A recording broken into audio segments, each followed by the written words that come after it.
Tinapay na pampatalas ng memorya para sa exam! Paano ba to? Paano ba to? Paano to ngayon? Ako po! Naku naman! Paano to? Paano to? Paano to? Naku po! Lagot ako nito! Hindi ko maintindihan kung anong nangyayari. Ano ba nangyayari sa'yo, Lolita? Doraemon, tulungan mo ako! May exam ako bukas! Nagkasabay pang English at Math! Ganun ba? Anong kinalaman ng takoryatunan doon? Wala yung kinalaman! Halata namang gulong-gulo ng isip ko eh! Ano nang gagawin ko? Ano nang gagawin ko? Bahala ka sa buhay mo. Hoy! Hindi mo ba ako tutulungan? Hindi mo ba Ano ka nakikita ba? hirap na hirap na ako? Pag ganito ng ganito, babagsak na naman ako sa exam ko! Sige na nga, ito na. Tutulungan mo na ako, Doraemon. Maaasahan talaga kita kahit kailan. Ang ibo-ibong electric fan! Gamitin mo to para tangayin ng buong eskwelahan para hindi ka na mag-exam. Masyadong delikado yan! Huwag yan! O ito na lang, ang pang-ilaw para maging hayop. Itutok mo sa teacher mo para maging gorilla siya. Ano ba? Magsinuso ka kahit sandali! Bakit kasi hindi ka nalang nakinig at nag-aaral ng maayos? Hindi mo tuloy alam ngayon kung anong gagawin mo.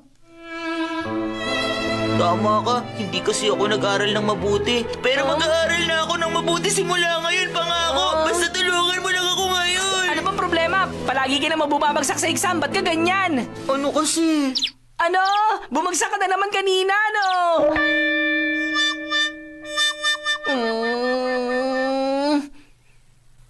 Anong gagawin ko pag nalaman ni Mama ang score ko? Doraemon, Pambihira to. hindi naman pambihira ang bumagsak sa exam. Ang dali nga lang eh. Hindi yon. Ang exam na to ay may 20 tanong ng tama o mali. Tama ba ako? Ganun nga. Kahit pa hindi mo alam ang makasagot sa ganitong klase ng exam, pwede ka pa rin makakuha ng kahit ilang tama. Tapos, Gaano ba kalaki yung posibilidad na mamali mo lahat ng tanong sa tama o mali? 1% lang ang posibilidad. Kung lagi ka makakakuha ng 0 sa exam na tulad nito, hindi na ako makapaniwala sa ganun. Hindi ko alam kung paano nangyayari ang ganung bagay. hindi ba talaga yun kapani-paniwala? Hindi lang yan. Ang kakaiba pa rito, nahulaan mo lahat ng maling sagot. Ibig sabihin, pag hinulaan mo kabaliktaran ng mga sagot sa exam na yan, siguradong... 100% yung tama! Alam ko na, bumabalik na uli ang lakas ng loob ko. Ang galing! Hindi na ako makakakuha ng 0. Makaka-perfect na ako. Ano yun? Sa likod mo!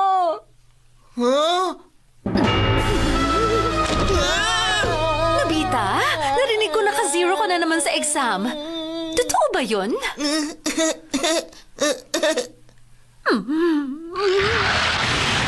Nobita!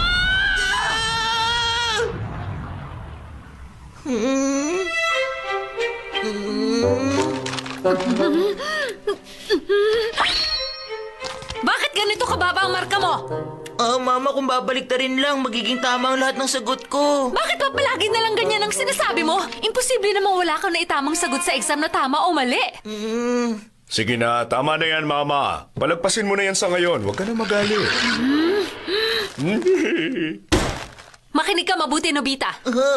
Pag bumagsak ka pa ulit sa susunod mong exam, wala ka matatanggap na baon ng isang buong buwan. Walang baon!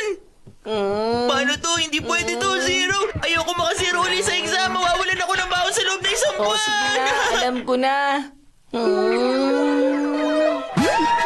Tinapay na pampatalas ng memorya! Ano yan, cheese bread? Huwag kang mag-alala. Ilabas mo ang notebook mo. Ito. Kailangan mo lang idikit ang tinapay sa notebook mo. Makokopya na nito nakasulat. Ngayon, kainin mo. Ano, masarap naman, di ba? Ubus na. Ngayon, matatandaan mo na lahat na nakopya ng tinapay na nakasulat sa page dito. Ha? Talaga? Subukan nga natin. Anong tawag sa diretsong linya mula sa gitna ng sukat ng bilog? Radius! Tama ka! Ano naman ang tawag sa tatsulok na may 2 pantay na gilid? Isosceles triangle! Tama ulit! Isa na akong henyo ngayon! Pag nakabisado mo na ang math at English notebook mo, libro at assignment, sigurado makakapasa ka na sa exam mo bukas. Ligtas na ako. Naku po! Anong problema? Kulang na isang page tong notebook ko! Ano? Ah, naalala ko na. Sinisipon ako kaya... Pinamunas mo? Bakit mo naman ginawa yun? Hayaan mo na, gagawa na lang ako ng paraan. Ano naman paraan? May naisip ako magandang ideya. Bye-bye, aalis muna ako.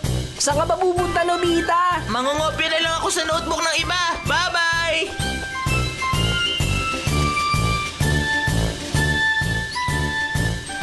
Nangongopya ka? Bakit gusto mong hiramin ang notebook niya? Gagamitin kong tinapay na pang memorya. Wow, mukhang masarap yan ah! Kainan na! Ay, wala ka namang ginawa. Basta mo na lang kinain. Sayang naman. Huh? Ha? Suneo, pahiram muna ako ng notebook mo. Para saan ba kasi? Ang dumi naman ng notebook mo. Ha? Sobra ka naman! Ganyan yan dahil lagi ko yung ginagamit. Nag-aaral kasi ako, hindi tulad mo. Hindi ako kakain ng kahit anong galing dito. Pasensya na, pero ibabalik ko na. Ha? Hindi mo na kailangan? Ha? Kahit nakakaiba ang kinikilos mo, salamat pa rin sa tinapay ah. Wala nga naman.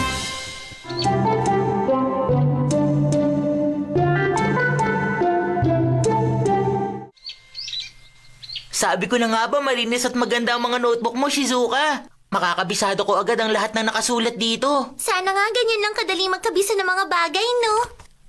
Malaki ang tiwala ko sa galing kong magkabisa. Ikaw na pinakamakakalimutin sa klase, Nobita. O sige, ipapakita ko na lang sa'yo. Halimbawa, dito sa librong to ng mga tula, pumili tayo ng isang page na nakalagay. Babasahin ko lang sandali ang pahina gaya nito. Ayos na, kabisado ko na ang lahat ng nandito. Talaga? Tanungin mo ako na kahit ano. Sige nga, sabihin mo kung ano ang artichoke.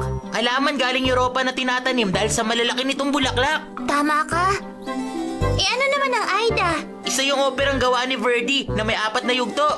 Ang galing, tama lahat. Madali lang namang makakuha ng perfect score sa exam bukas. Talaga? Ang sarap-sarap naman ng pagkain na to. Nobita, hindi ka ba talaga mag-aaral? Sige na nga, sisimulan ko na ang pag-aaral. Eto na. Ididikit ko lang ang tinapay sa notebook ni Shizuka. Tapos kakainin ko. Ang sakit ng tiyan ko. Hindi ko na kaya kumain ng tinapay. Shizuka, pasensya ka na. Pwede ko bang iuwi ang mga notebook mo? O, sige.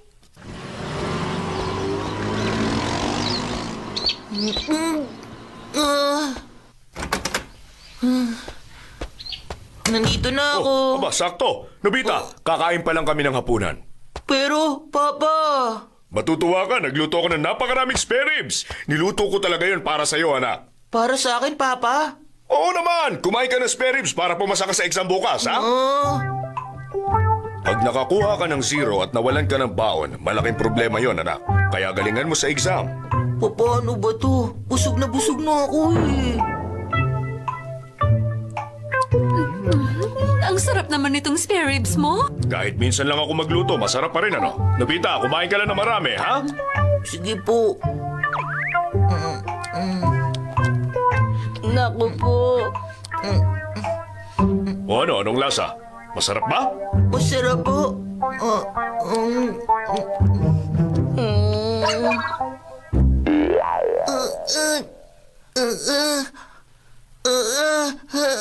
Ano, nakain mo na lahat ng tinapay na kailangan mo para sa exam bukas?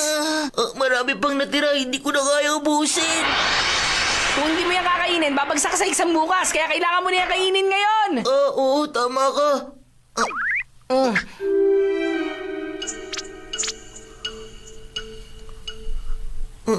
Hindi ko na kaya. Hindi ko na kayang kumain. Kaya mo yan, pilitin mong kainin. Pag bumagsak ka, alam mo na kung ano mangyayari. Isang buwan kang walang baon. hapon! Alam ko yun. Eh di kumain ka pa, uminom ka ng tubig, tapos kumain ka ulit, isa pang page dali, uminom ka ng tubig, isa pang page, oh! Ito, kainin mo, kain pa, basta uminom ka lang!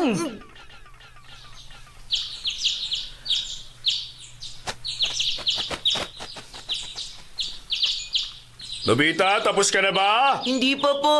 Ay, Nobita, bilisan mo naman dyan! Anong problema? Lagpas isang oras nang nasa banyo si Nobita at hindi pa rin siya tapos hanggang ngayon. Ano?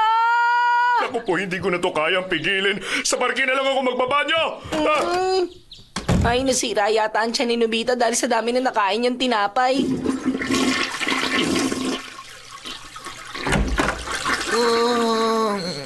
Naku po, lagot, nilabas mo na lahat ng kinabisado mo kahapon! Ano? Nobita, mauhuli ka na!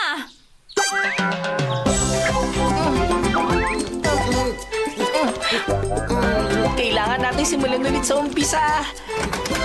Ano bang ginagawa mo? Mauhuli ka na! Ang hirap-hirap naman mag